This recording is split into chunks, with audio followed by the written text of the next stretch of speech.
안녕하세요. 책 읽어주는 디아입니다.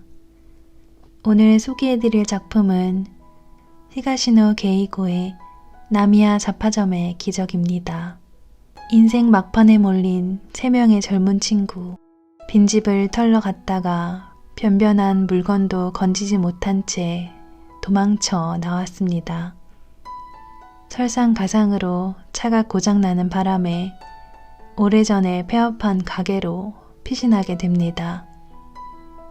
한적한 언덕 위에 마치 그들을 기다려온 것처럼 고즈넉하게 서 있는 낡은 잡화점. 고개 들어 하늘을 보니 한가운데 둥근 달이 둥실 떠 있습니다.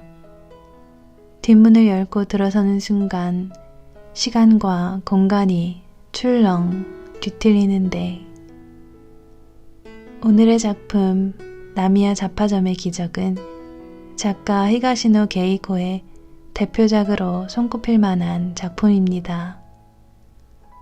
인간 내면의 선의에 대한 믿음이 있고 모든 세대를 뭉클한 감동에 빠뜨리는 기적에 대한 완벽한 구성. 히가시노 게이고의 나미야 잡화점의 기적. 낭독 시작하겠습니다.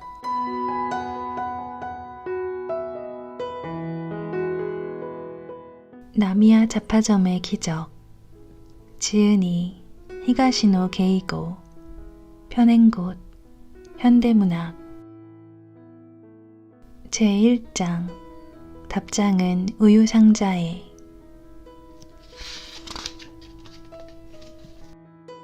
그 폐가로 가자는 말을 처음 꺼낸 건 쇼타였다. 아주 괜찮은 헌집이 있다고 했다. 아주 괜찮은 헌집이라니 그게 말이 되냐? 몸집도 작은 데다 얼굴에 아직도 어린 티가 남아있는 쇼타를 내려다보며 아시아는 말했다. 글쎄, 아주 괜찮은 집이라니까. 우리가 숨기에 딱 좋단 말이야. 사전조사를 나갔을 때 우연히 발견한 곳이야. 진짜로 그 집을 써먹게 될 줄은 상상도 못했지만 너희한테 미안하다. 고에이가 큼직한 몸을 움츠리며 말했다. 설마 이런 위급한 때에 차 배터리가 나갈 줄은 몰랐어. 아시아는 한숨을 내쉬었다. 이제 와서 그런 소리 해봤자 무슨 소용이냐? 그나저나 어떻게 된 건지 모르겠네. 여기 올 때까지는 아무 문제가 없었어. 깜빡 잊고 라이트를 계속 켜놓은 것도 아니고. 수명이 다 된 거야. 쇼타가 또랑또랑하게 말했다. 주행 거리 좀 봐라. 10만 킬로가 넘잖아. 사람 늙는 거하고 똑같아. 숨이 깔딱깔딱 하던 참에 여기까지 달리고는 꼴깍 사망하신 거지. 그러니까 훔치려면 새 차를 훔치라고 내가 말했지? 고에이는 팔짱을 끼고 끙 신음소리를 냈다. 새 차는 도난 방지 장치가 빵빵하잖아. 야, 됐어. 아시아가 손을 내저었다. 쇼타, 그 헌집이라는 데는 여기서 가깝냐? 쇼타가 고개를 갸우뚱했다. 서둘러 가면 20분쯤? 그럼 가자. 네가 앞장서. 그건 좋은데 이 차는 어쩌지? 여기 세워놓고 가도 괜찮아? 아시아는 주위를 둘러보았다. 그들이 서 있는 곳은 주택가 한복판의 임대주차장이었다. 빈 공간이 있어서 일단 그곳에 주차한 것인데 원래 이곳을 빌린 사람이 알게 되면 틀림없이 경찰에 신고할 터였다. 괜찮지는 않지만 차가 움직이질 않으니 어쩔 수 없잖아. 너희들 맨손으로는 아무데도 안 만졌지? 그렇다면 이 차 때문에 꼬리가 잡힐 일은 없어. 완전히 오늘 하늘에 맡기는 거네. 그럼 무슨 다른 좋은 방법 있어? 아니, 잠깐 확인해 본 거야. 오케이. 그럼 다들 따라와. 쇼타가 가볍게 걸음을 옮기는지라 아스야는 그 뒤를 따라갔다. 오른손에 든 가방이 묵직했다. 고에이가 옆에 와서 나란히 섰다. 아스야, 택시 타고 가면 안 될까? 조금만 더 가면 큰 길이야. 거기라면 빈 택시가 있을 것 같은데. 아스야는 코웃음을 쳤다. 이 시간에 이런 곳에서 수상쩍은 남자 셋이 택시를 탔다가는 틀림없이 운전기사가 우리 얼굴을 기억할걸? 우리를 쏙 빼닮은 몽타주가 퍼지면 완전 인생 종치는 거야. 택시기사가 우리 얼굴을 그렇게 찬찬히 볼까? 찬찬히 보는 사람이면 어쩔 건데 찬찬히도 아니고 흘끗 쳐다보고도 사람을 기억해버리는 재주가 있는 사람이면 어쩔 거냐고. 고에이는 그만 입을 꾹 다물고 걸어가다가 작은 소리로 사과했다. 미안해. 됐어. 아무 말 말고 가기나 해. 약간 높은 지대의 주택가를 세 사람은 걸어갔다. 시각은 오전 2시를 조금 넘어선 참이었다. 비슷비슷한 모양새의 집들이 늘어서 있었지만 불 켜진 창문은 거의 없었다. 하지만 방심할 수는 없었다. 자칫 큰 소리로 얘기하다가 누군가 듣기라도 하면 한밤중에 수상한 남자들이 지나갔다고 경찰에 말해버릴 우려가 있었다. 아스야로서는 경찰이 범인들은 범행 현장에서 차를 타고 도주했다고 생각해줬으면 하는 바람이 있었다. 물론 그러려면 저 훔친 자동차가 당장은 발견되지 않는다는 전제 조건이 필요하다. 처음에는 완만한 비탈길이었는데 잠시 걷다 보니 그 경사가 점점 심해지는 것 같았다. 그와 동시에 민가가 띄엄띄엄해졌다. 어디까지 가야 해? 고에이가 헉헉거리며 물었다. 조금만 더 가면 된다고 쇼타는 짧게 대답했다. 실제로 잠깐 더 올라간 뒤에 쇼타는 걸음을 멈췄다. 옆에 집 한 채가 있었다. 그리 크지 않은 점포 겸 주택이었다. 살림채 쪽은 옛날식 목조 건물이고 정면 폭이 3-4m쯤 되는 점포는 셔터 문이 닫혀 있었다. 셔터에는 우편함이 하나 붙어 있을 뿐 아무것도 적혀 있지 않았다. 옆은 창고 겸 주차장으로 쓰인 것으로 보이는 허름한 건물이었다. 아스야가 여기냐고 물었다. 글쎄, 쇼타는 집을 올려다보며 고개를 갸웃갸웃했다. 여기였던 것 같은데... 여기였던 것 같다니 뭔 소리야? 아니란 거야? 아니, 여기 맞아. 근데 어쩐지 지난번에 왔을 때하고 느낌이 좀 달라. 훨씬 더 새 집이었던 것 같은데. 그때는 낮에 왔겠지. 그래서 그런 거 아니야? 뭐 그럴 수도 있겠다. 아스야는 가방에서 손전등을 꺼내 셔터 주위를 비춰보았다. 위쪽 간판에서 자파점이라는 글씨가 가까스로 읽혔다. 그 앞에는 가게 이름이 있는 모양인데 희미해서 알아볼 수 없었다. 이런 곳에 자파점이라니 손님이 오기는 하겠냐? 아스야는 저도 모르게 말했다. 손님이 안 오니까 망했겠지. 쇼타가 지당한 말을 했다. 하긴 그렇다. 근데 어디로 들어가? 뒷문이 있어. 자물쇠가 망가졌더라고. 뒤쪽이야 라면서 쇼타는 집 건물과 창문 사이의 좁은 골목으로 들어갔다. 아스야와 고에이도 따라 들어갔다. 폭이 1m 남짓한 통로였다. 비집고 들어가면서 고개를 젖혀 하늘을 올려다보았다. 머리 위쪽 한가운데 둥근 달이 떠 있었다. 들어가 보니 건물 뒤편에도 출입문이 있었다. 문짝에 달린 자그마한 나무 상자가 눈에 띄었다. 이건 뭐에 쓰는 거지? 고에이가 혼잣말처럼 중얼거렸다. 이거 몰라? 우유 상자잖아. 배달 우유 넣어주는 거. 아스야가 대답했다. 아, 그렇구나. 감탄한 얼굴로 고에이는 나무 상자를 훑어보고 있었다. 뒷문을 열고 세 사람은 안으로 들어갔다. 먼지 냄새가 풍겼지만 불쾌할 정도는 아니었다. 한평 남짓한 현관 한쪽에는 고장이 난 듯한 녹슨 세탁기가 놓여 있었다. 한편 바닥에는 먼지를 뿌옇게 뒤집어 쓴 슬리퍼 한 켤레가 놓여 있었다. 그것을 뛰어넘어 세 사람은 신발을 신은 채 안으로 들어갔다. 바로 앞이 주방이었다. 바닥에는 마루가 깔렸고 창가에 싱크대와 가스레인지가 나란히 이어졌다. 그 옆으로 투도어 냉장고, 주방 한가운데는 식탁과 의자가 있었다. 고에이가 냉장고를 열어보더니 못마땅한 듯 말했다.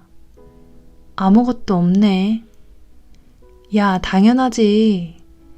쇼타가 입을 뾰족이 내밀며 나무랐다. 그보다 뭔가 들어있으면 어쩔 건데? 먹기라도 할래? 아니, 난 그냥 아무것도 없다고 말한 것뿐이야. 옆은 안방이었다. 서랍장과 불단이 남아있었다. 구석에는 방석이 쌓여 있었다. 북박이장이 있었지만 굳이 열어볼 마음은 나지 않았다.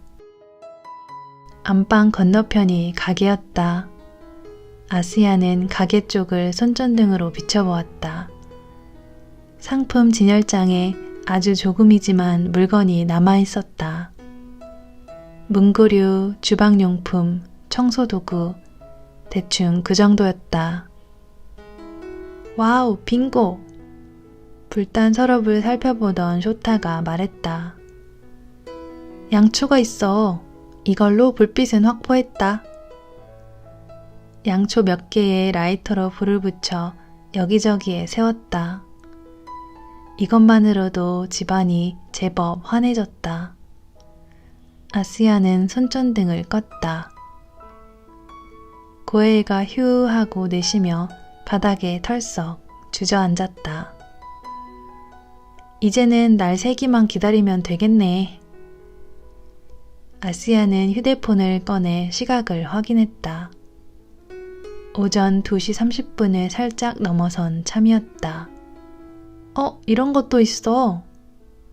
불단의 맨 밑 서랍에서 쇼타가 잡지 같은 것을 꺼내들었다.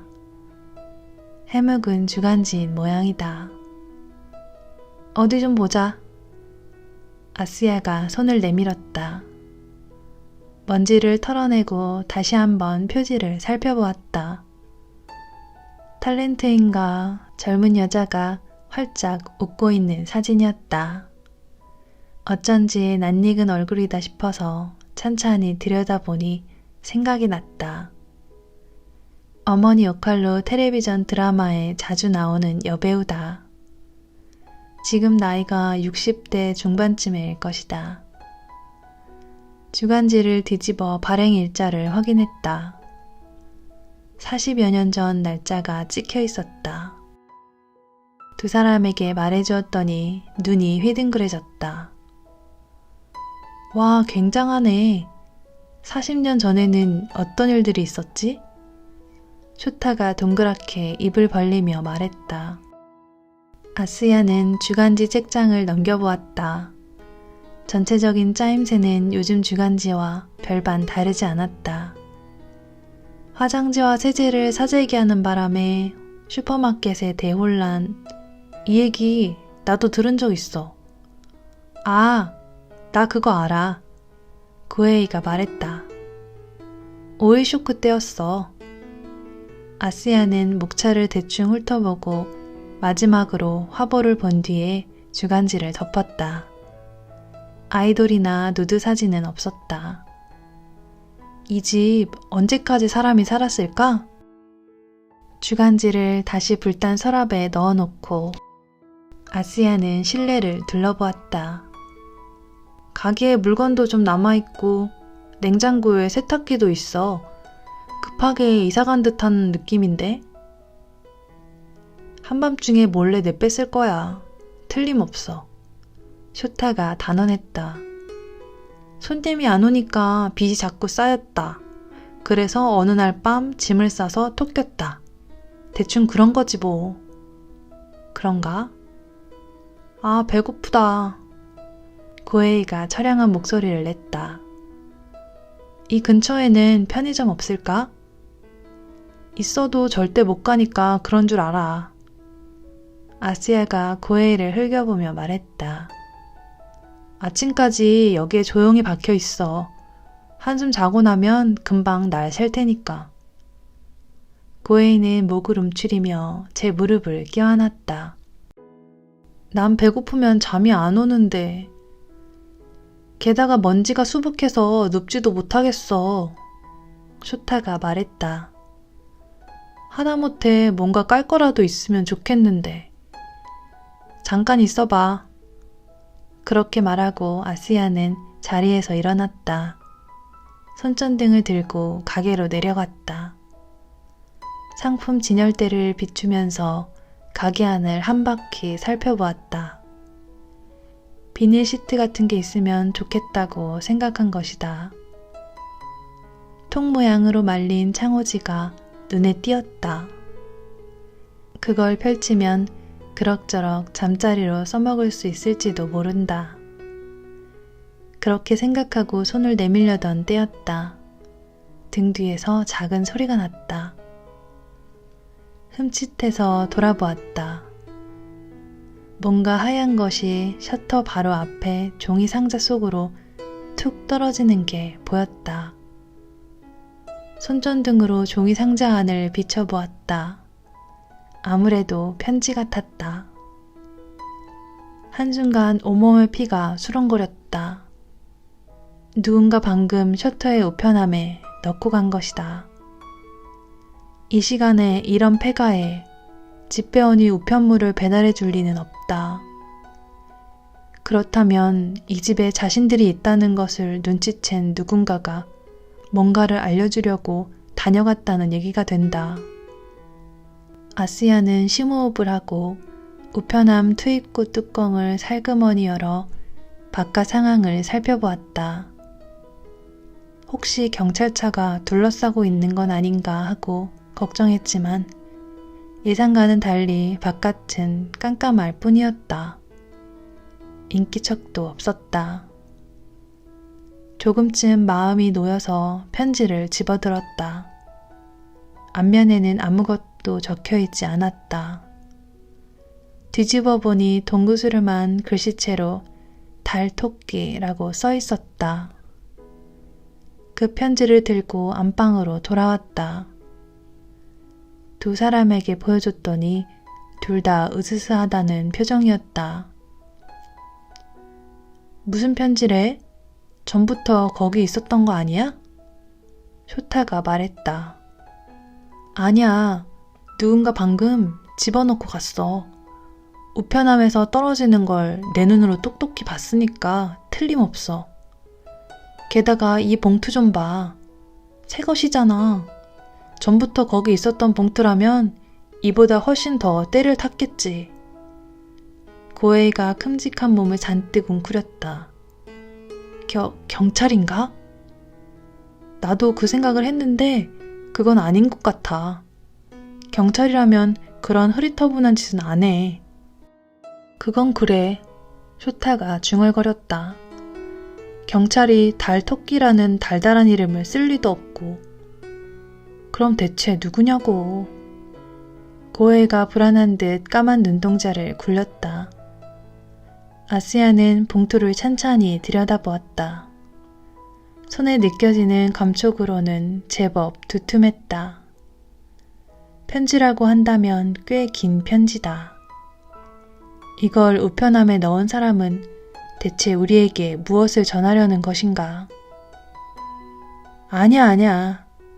아스야는 고개를 저었다. 이건 우리한테 보낸 편지가 아니야.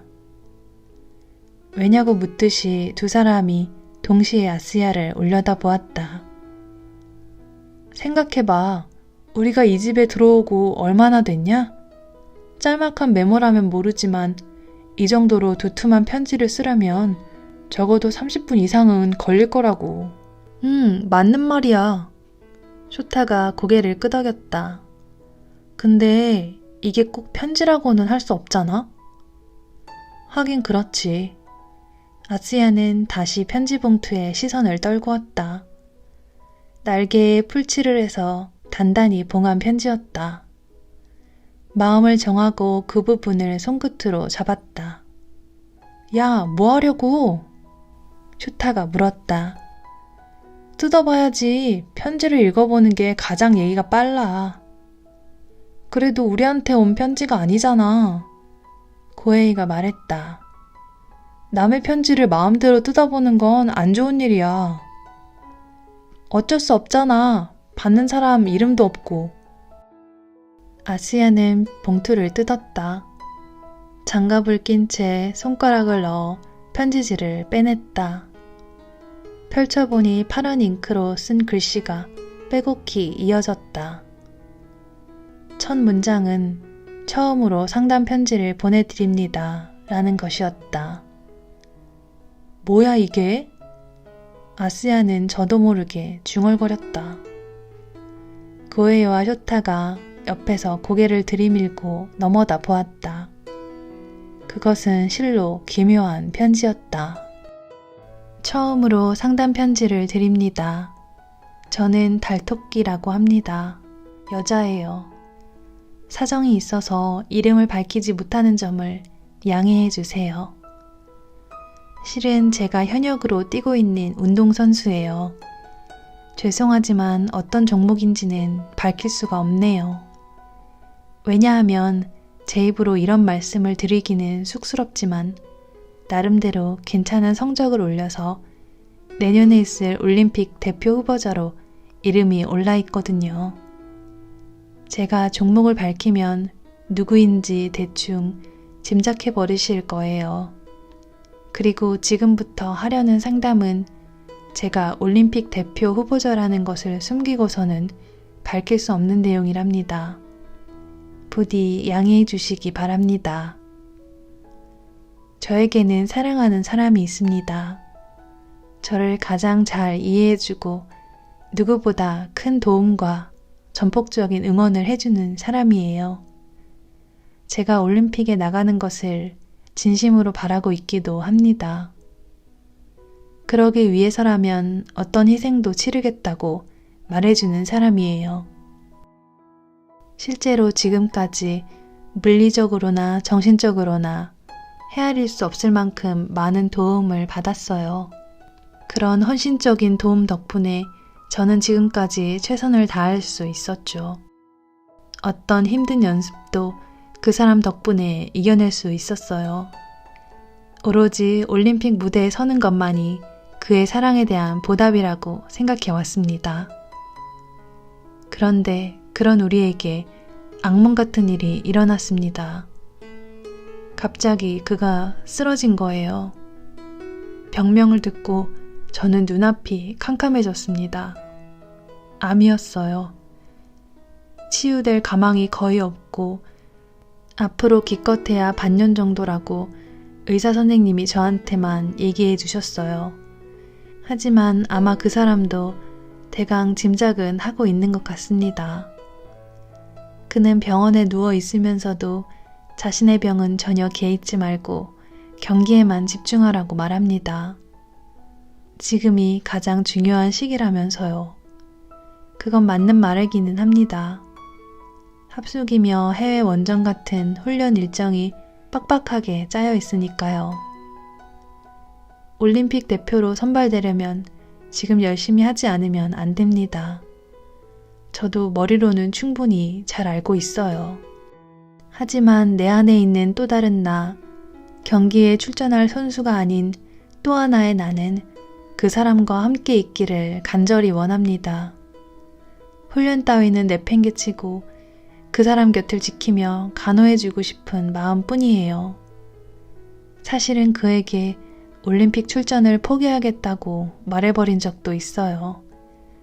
하지만 그 말을 했을 때 그 사람이 얼마나 슬퍼 보였는지 지금 다시 생각해도 눈물이 쏟아질 것 같네요.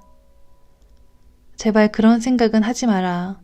네가 올림픽에 나가는 게 내 가장 간절한 꿈이니까 제발 그 꿈을 깨트리지 말아달라고 눈물로 호소하더군요. 무슨 일이 있어도 네가 올림픽 무대에 설 때까지는 죽지 않겠다. 그러니 훈련에 최선을 다하겠다고 꼭 약속하라고 했습니다. 그가 어떤 병에 걸렸는지 가족에게는 아직 말하지 못했어요. 올림픽이 끝나는 대로 결혼식을 올릴 예정이기 때문에 양쪽 집안 어느 쪽에도 차마 말을 할 수가 없었어요. 어떻게 해야 할지 결단을 내리지 못한 채 그저 이렇게 하루하루를 보내고 있네요. 훈련에도 전혀 집중할 수가 없어서 당연한 일이지만 실력도 오르지 않아요. 이러느니 지금 당장 훈련을 중단하는 게 좋겠다는 생각이 자꾸 머리를 쳐듭니다. 하지만 그의 슬픈 얼굴을 떠올리면 도저히 결단을 내릴 수가 없어요. 혼자서 고민하던 중에 우연히 나미야 잡화점에 대한 이야기를 들었습니다. 어쩌면 뭔가 좋은 충고를 해주시지 않을까 한 가닥 희망을 담아 이렇게 상담 편지를 보내기로 했어요. 반신용 봉투를 함께 넣었습니다. 부디 좋은 말씀 부탁드립니다. 달토끼 드림.